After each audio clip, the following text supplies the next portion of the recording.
ਤੇ ਚੌਧਰੀ ਸਾਹਿਬ ਇਹ American president ਜਿਹੜੇ ਨੇ ਉਹਨਾਂ ਦੀ ਜਾਨ ਨੂੰ ਵੀ ਖਤਰਾ, ਤੇ ਪਿਛਲੇ ਦਿਨ ਅਸੀਂ ਇਹ ਦੇਖਿਆ ਕਿ ਜਿਹੜੇ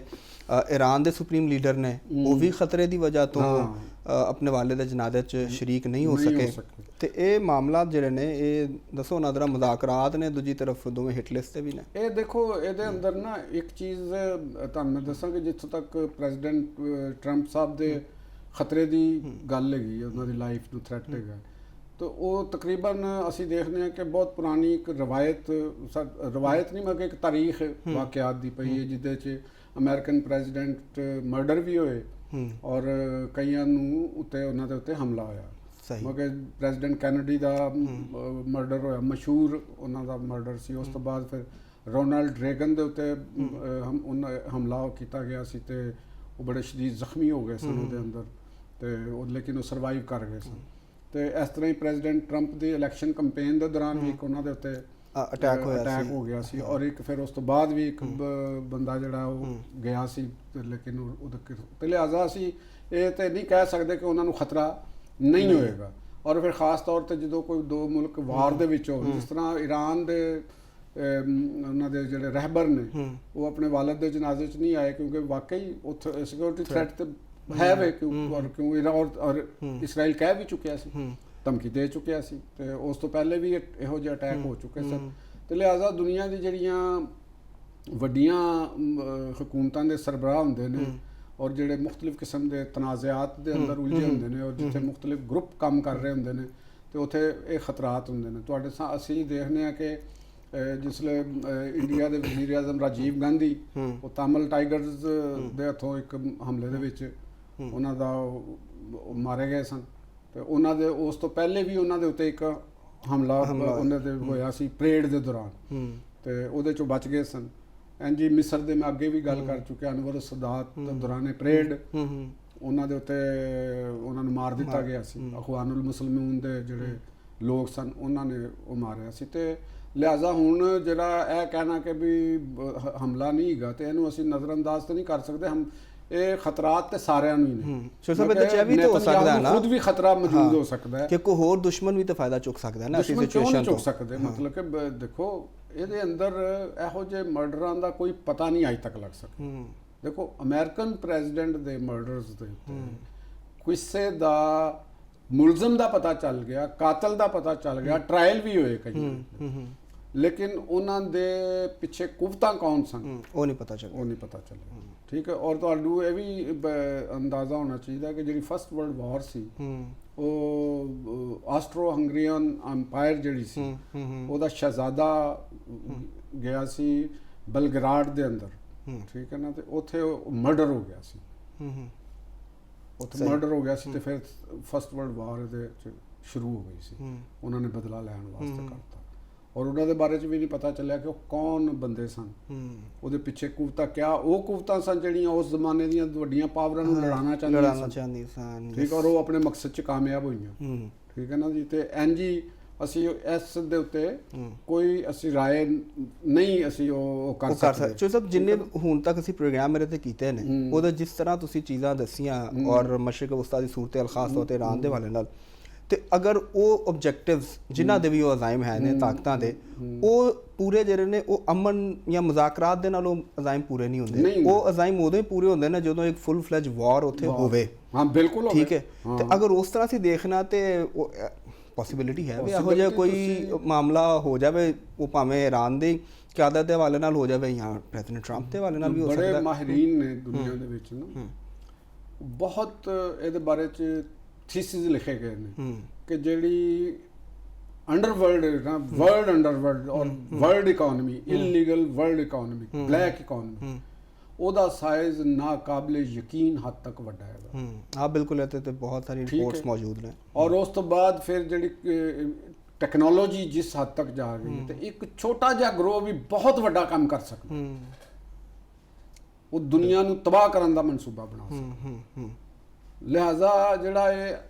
आने वाला वक्त है खास तौर पर जिहड़ियां क्यादतां ने जिहड़ियां मैं अक्सर गल्लां कर रहा जिवें साडी पोलीटिकल पार्टीज़ ने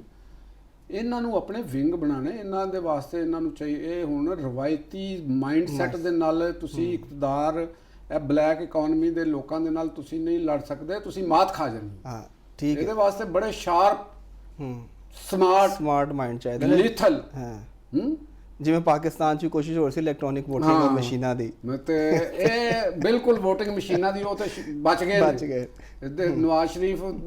ਮੁਸਲਿਮ ਲੀਗ ਨੂਨ ਤੇ ਦੁਆਵਾਂ ਦੇਣ ਪੀਪਲਸ ਪਾਰਟੀ ਵਾਲੇ ਬਚ ਗਏ ਨੇ ਜਿਨ੍ਹਾਂ ਦੇ ਨਾਲ ਇਹਨਾਂ ਦਾ ਵਾਹ ਪਿਆ ਸੀ ਉਹ ਟੈਕਨੋਲੋਜੀ ਦੇ ਵਿੱਚ ਇਹਨਾਂ ਤੋਂ ਬਹੁਤ ਸੁਪੀਰੀਅਰ ਹੈਗੇ ਸਨ ਉਹਨਾਂ ਨੇ ਲੈ ਦੇ ਜਾਣਾ ਸੀ ਸਾਰਾ ਕੁਝ ਤੇ ਬਹਰਹਾਲ ਹਜੇ ਵੀ ਨਹੀਂ ਉਹ ਮੁੱਕੇ ਤੁਸੀਂ ਦੇਖਦੇ ਰਹੋ ਔਰ ਇਹਨਾਂ ਨੂੰ ਅਜੇ ਇਹ ਭੋਲੇ ਬਾਦਸ਼ਾਹ ਜਿਹੜੇ ਨੇ ਨਾ ਉਹ ਕਹਿੰਦੇ ਤੂੰ ਕੀ ਜਾਣੇ ਭੋਲੀਏ ਮੱਝੇ ਨਾਰਕਲੀ ਦੀ ਸ਼ਾਨਾ ਤੇ ਇਹਨਾਂ ਵਾਸਤੇ ਮੈਂ ਕਹਿ ਰਿਹਾ ਹਾਂ ਜਿਹੜੇ ਸਾਡੇ ਜਿਹੜੇ ਸਿਆਸਤਦਾਨ ਨੇ ਪੰਜਾਬ ਬੇਸਡ ਖਾਸ ਤੌਰ ਤੇ ਸਿਆਸਤਦਾਨ ਨੇ ਨਾ ਇਹਨਾਂ ਨੂੰ ਚੀਜ਼ਾਂ ਨੂੰ ਆਪਣੇ ਮਾਮਲਾਤ ਨੂੰ ਹਰ ਚੀਜ਼ ਨੂੰ ਕੈਜੂਅਲ ਲੈਣ ਦਾ ਅੰਦਾਜ਼ ਇਹਦੇ ਤੋਂ ਹਟਣਾ ਪਏਗਾ। ਅੱਛਾ ਛੋਟਾ ਸਾਹਿਬ ਇੱਕ ਹੋਰ ਬੜਾ ਮਸਲਾ ਤੁਸੀਂ ਪੰਜਾਬ ਦੀ ਗੱਲ ਕਰ ਰਹੇ ਹੋ ਅਸੀਂ ਲਾਹੌਰ ਵਿੱਚ ਬੈਠੇ ਹਾਂ ਅੱਜ ਕੱਲ੍ਹ ਇੱਕ ਬਹੁਤ ਜ਼ਿਆਦਾ ਟ੍ਰੈਂਡ ਜਿਹੜਾ ਉਹ ਸਾਨੂੰ ਨਜ਼ਰ ਆ ਰਿਹਾ ਰਾਤ ਨੂੰ ਖਾਸ ਤੌਰ ਤੇ ਜਿਹੜੇ ਐਲੀਟ ਹੈ ਉਹਦੇ 'ਚ ਵੀ ਸਾਨੂੰ ਨਜ਼ਰ ਆਉਂਦਾ ਇੱਕ ਕਾਰ ਰੇਸਿੰਗ ਖਾਸ ਤੌਰ ਤੇ ਏਅਰਪੋਰਟ ਔਰ ਜਿਹੜੀਆਂ ਖੁੱਲੀਆਂ ਸੜਕਾਂ ਨੇ ਉੱਥੇ ਰਾਤ ਨੂੰ ਕਾਰ ਰੇਸਿੰਗ ਜਿਹੜੀ ਹੈ ਉਹ ਹੁੰਦੀ ਹੈ ਤੇ ਇੱਕ ਮਰਡਰ ਵੀ ਕੱਲ੍ਹ ਹੋ ਗਿਆ ਉੱਧਰ ਹੀ ਕਾਰ ਰੇਸਿੰਗ ਦੇ ਦੌਰਾਨ ਹੀ ਔਰ ਅਗਰ ਅਸੀਂ ਕਨਾਲ ਰੋਡ 'ਤੇ ਦੇਖਦੇ ਹਾਂ ਤੇ ਇੱਥੇ ਜਿਹੜੇ ਬਾਈਕਰਸ ਨੇ ਠੀਕ ਹੈ ਜਿਹੜੇ ਤੁਸੀਂ ਮਿਡਲ ਕਲਾਸ ਕਹਿ ਲਓ ਜਾਂ ਲੋਅਰ ਮਿਡਲ ਕਲਾਸ ਕਹਿ ਲਓ ਜਿਹੜੇ ਵਨ ਵੀਲਰਸ ਨੇ ਇਹ ਰਾਤ ਨੂੰ ਬਹੁਤ ਨਜ਼ਰ ਆਉਂਦੇ ਨੇ ਹਾਲਾਂਕਿ ਕੈਮਰੇ ਵੀ ਲੱਗੇ ਨੇ ਨੰਬਰ ਪਲੇਟਾਂ ਜਿਹੜੀਆਂ ਨੇ ਉਹ ਨਹੀਂ ਨੇ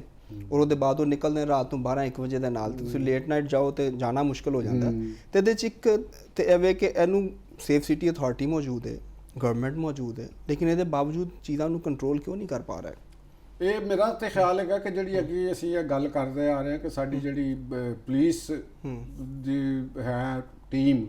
ਔਰ ਜਿਹੜੇ IT ਦੇ ਨਾਲ ਰਿਲੇਟਡ ਨੇ ਜਿਹੜੇ ਸੇਫ ਸਿਟੀ ਦੇ ਨਾਲ ਜਿਹੜੇ ਕੰਪਿਊਟਰਸ ਨੂੰ ਡੀਲ ਕਰ ਰਹੇ ਨੇ ਉਹਨਾਂ ਨੂੰ ਬਹੁਤ ਜਿਹੜਾ ਨਾ ਅਲਰਟ ਰਹਿ ਕੇ ਕੰਮ ਕਰਨਾ ਪਏਗਾ ਔਰ ਦੇਖੋ ਇਹਨਾਂ ਨੂੰ ਕਾਬੂ ਕਰਨਾ ਕੋਈ ਅੱਜ ਦੇ ਦੌਰ 'ਚ ਮੁਸ਼ਕਲ ਨਹੀਂ ਰਿਹਾ ਇੰਨੀ ਟੈਕਨੋਲੋਜੀ ਦੇ ਵਿੱਚ ਤੁਸੀਂ ਕਰ ਸਕਦੇ ਹੋ ਦੇਖੋ ਨਾ ਕਿ ਅੱਜ ਜਿਸ ਤਰ੍ਹਾਂ 에ਅਰਪੋਰਟ ਰੋਡ ਦੇ ਉੱਤੇ ਇੱਕ ਐਕਸੀਡੈਂਟ ਹੋਇਆ ਜਿਹਦੇ ਵਿੱਚ ਕੁਚਲਿਆ ਗਿਆ ਨੌਜਵਾਨ ਦੀ ਡੈਥ ਹੋ ਗਈ ਔਰ ਇਹ ਰੋਜ਼ਾਨਾ ਦੀ ਬੁਨਿਆਦ ਉੱਤੇ ਹੋ ਰਿਹਾ ਤੁਸੀਂ ਅਗਰ ਤੁਸੀਂ ਦੇਖੀਏ ਸਿਰਫ ਲਾਹੌਰ ਹੀ ਨਹੀਂ ਕਰਾਚੀ ਦੇ ਵਿੱਚ ਤੇ ਮਤਲਬ ਕਿ ਨਾ ਅੰਨੀ ਪਈ ਹੋਈ ਰੋਡ ਐਕਸੀਡੈਂਟ ਨੂੰ ਕਦੇ ਕੋਈ ਟਰਾਲੇ ਵਾਲੇ ਨੇ ਕੁਚਲ ਦਿੱਤਾ ਕਿਸੇ ਬੱਸ ਵਾਲੇ ਨੇ ਕੁਚਲ ਦਿੱਤੇ ਨੇ ਬੱਚੇ ਤੇ ਮੋਟਰਸਾਈਕਲਾਂ ਦੇ ਉੱਤੇ ਤੇ ਫਿਰ ਬਾਅਦ 3-3 4-4 ਇੱਕੋ ਹੀ ਫੈਮਿਲੀ ਦੇ ਬੰਦੇ ਉਹ ਵਿਚਾਰੇ ਉਹਨਾਂ ਦਾ ਇੰਤਕਾਲ ਹੋ ਗਿਆ ਹਾਂਜੀ ਤੇ ਇਹ ਜਿਹੜਾ ਫੈਨੋਮੇਨਾ ਤੁਸੀਂ ਦੱਸ ਰਹੇ ਹੋ ਇਹ ਬਦਮਸਤੀ ਦਾ ਫੈਨੋਮੇਨਾ ਵੀਲਿੰਗ ਕਰਨੀ ਤੇ ਉਹ ਇਹਦੀ ਜਿਹੜੀ ਆਮ ਸ਼ਾਹਰਾਹ ਹੁੰਦੀ ਹੈ ਇਹਦੇ ਉੱਤੇ ਤੁਸੀਂ ਜਿਹੜੇ ਵੀਲਰ ਕਰ ਰਹੇ ਹੁੰਦੇ ਨੇ ਉਹ ਬਹੁਤ ਜ਼ਿਆਦਾ ਡੇਂਜਰਸ ਸਾਬਤ ਹੁੰਦੇ ਨੇ ਜਿਹੜੀ ਮਾਮੂਲ ਦੀ ਰੈਗੂਲਰ ਟ੍ਰੈਫਿਕ ਚੱਲ ਰਹੀ ਹੁੰਦੀ ਉਹ ਐਕਸੀਡੈਂਟ ਦੇ ਵਿੱਚ ਸ਼ਿਕਾਰ ਹੁੰਦੇ ਨੇ ਬਿਲਕੁਲ ਠੀਕ ਹੈ ਨਾ ਤੇ ਇਹਦੇ ਨਾਲ ਤੁਸੀਂ ਇਕੱਲੇ ਅਗਰ ਟ੍ਰੈਫਿਕ ਪੁਲਿਸ ਜਾਂ ਦੀਗਰ ਪੁਲਿਸ ਉਹਨਾਂ ਨੂੰ ਨਹੀਂ ਫੜ ਕਿਉਂਕਿ ਤੇਜ਼ ਰਫ਼ਤਾਰ ਮੋਟਰਸਾਈਕਲਾਂ ਹੁੰਦੀਆਂ ਨੇ ਉਹ ਨਿਕਲ ਜਾਂਦੇ ਨੇ ਫੌਰੀ ਤੌਰ ਦੇ ਉੱਤੇ ਇਹਨਾਂ ਨੂੰ ਤੁਸੀਂ ਸੇਫ ਸਿਟੀ ਔਰ ਕੰਪਿਊਟਰ ਦੇ ਨੈਟਵਰਕ ਦੇ ਜ਼ਰੀਏ ਇਹਨਾਂ ਨੂੰ ਗ੍ਰਿਫਤਾਰੀ ਵੀ ਹੋ ਸਕਦੀ ਹੈ ਔਰ ਇਹਨਾਂ ਦੇ ਉੱਤੇ ਮਿਸਾਲੀ ਜੁਰਮਾਨੇ ਔਰ ਕੈਦਾਂ ਹੋਣੀਆਂ ਚਾਹੀਦੀਆਂ ਵਨ ਬਿਲਿੰਗ ਦੇ ਤਾਂ ਜੈਸਾ ਮੇਰੇ ਖਿਆਲ ਫੌਰਨ ਕੈਦ ਹੈ ਔਰ ਪਰਚਾ ਹੁੰਦਾ ਹੈ ਪਰਚਾ ਵੀ ਹੋਣਾ ਚਾਹੀਦਾ ਹੈ ਤੁਸੀਂ UAE ਦੇ ਵਿੱਚ ਪੈਦਲ ਜਿਹੜੀ ਗਲਤ ਰਸਤੇ ਦੇ ਉੱਤੋਂ ਸੜਕ ਕ੍ਰਾਸ ਕਰਨ ਵਾਸਤੇ ਹਜ਼ਾਰਾਂ ਦਿਰਹਮ ਜੁਰਮਾਨਾ ਇੰਨਾ ਸਖਤ ਸੜਕਾਂ ਨੂੰ ਬਚਾਉਣ ਵਾਸਤੇ ਸੜਕਾਂ ਨੂੰ ਖੂਨਰੇਜ਼ੀ ਤੋਂ ਬਚਾਉਣ ਵਾਸਤੇ ਪੰਜਾਬ ਹੁਕੂਮਤ ਹੋਵੇ KP ਗਵਰਨਮੈਂਟ ਹੋਵੇ ਸਿੰਧ ਗਵਰਨਮੈਂਟ ਹੋਵੇ ਬਲੋਚਿਸਤਾਨ ਗਵਰਨਮੈਂਟ ਹੋਵੇ ਉਹਨਾਂ ਨੂੰ ਸਖਤ ਲਾਜ਼ ਕਰਨੇ ਪੈਣਗੇ ਔਰ ਜਿਹੜੇ ਸਾਡੇ ਮੀਡੀਆ ਮੈਨਸ ਔਰ ਲਿਖਣ ਵਾਲੇ ਫਿਰ ਵਾਹ ਵੇਲਾ ਸ਼ੁਰੂ ਕਰਦੇ ਨੇ ਨਾ ਇਹ ਵਾਹ ਵੇਲਾ ਨਾ ਕਰਨ ਤੁਸੀਂ ਡਿਸਪਲਿਨ 'ਚ ਰਹਿਣਾ ਤੇ ਫਿਰ ਉਹਦੀ ਪ੍ਰਾਈਸ ਪੇ ਕਰਨੀ ਪਏਗੀ ਖਾਸ ਤੌਰ ਤੇ ਜਿਹੜੇ ਪੋਸ਼ ਏਰੀਆ ਦੇ ਵਿੱਚ ਨੇ ਤੁਸੀਂ ਉਹਨਾਂ ਦੇ ਵਿੱਚ ਤੁਸੀਂ ਸ਼ਾਮ ਦੇ ਟਾਈਮ ਚਲੇ ਜਾਓ